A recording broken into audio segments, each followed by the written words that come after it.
రోగనిరోధక శక్తి పెంచుకోవాలంటే ఈ వీడియో చూడండి.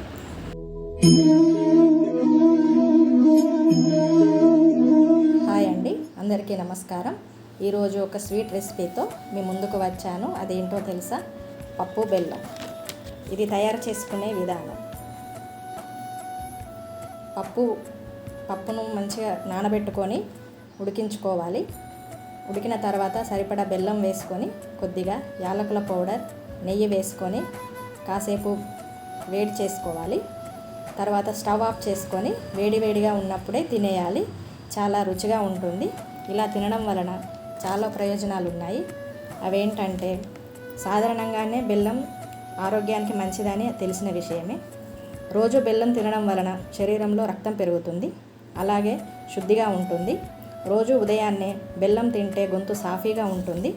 అయితే బెల్లంతో పాటు పప్పును కలిపి తినడం వలన కూడా అనేక ప్రయోజనాలు ఉన్నాయని సంగతి మీకు తెలుసా? వీటిని విడివిడిగా తినడం కంటే కలిపి తీసుకోవడం వలన రెట్టింపు ప్రయోజనాలు ఉన్నాయి. బెల్లం, పప్పు కలిపి తీసుకోవడం వలన రక్తహీనత తగ్గుతుంది. అలాగే శరీరంలో బ్లడ్ లెవెల్స్ పెరుగుతాయి.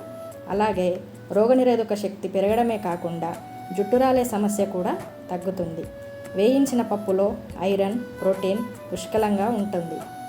బెల్లం, పప్పు కలిపి తీసుకోవడం వలన ఐరన్, ప్రోటీన్ లోపం తగ్గుతుంది. అంతేకాకుండా బెల్లం, పప్పు కలిపి తీసుకోవడం వలన ఎముకలు బలంగా ఉంటాయి. వృద్ధాప్య సమయంలో ఎముకలు బలహీనపడటం జరుగుతుంది. ఈ సమయంలో వృద్ధులు పప్పు, బెల్లం కలిపి తీసుకోవడం వలన అనేక ప్రయోజనాలు ఉంటాయి.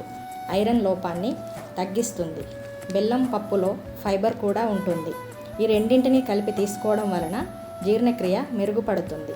అలాగే మలబద్ధకం, యాసిడిటీ సమస్య కూడా తగ్గుతుంది. మీకు కనుక నా రెసిపీ నచ్చినట్లయితే లైక్ చేయండి, షేర్ చేయండి, సబ్స్క్రైబ్ చేసుకోండి. Thank you for watching.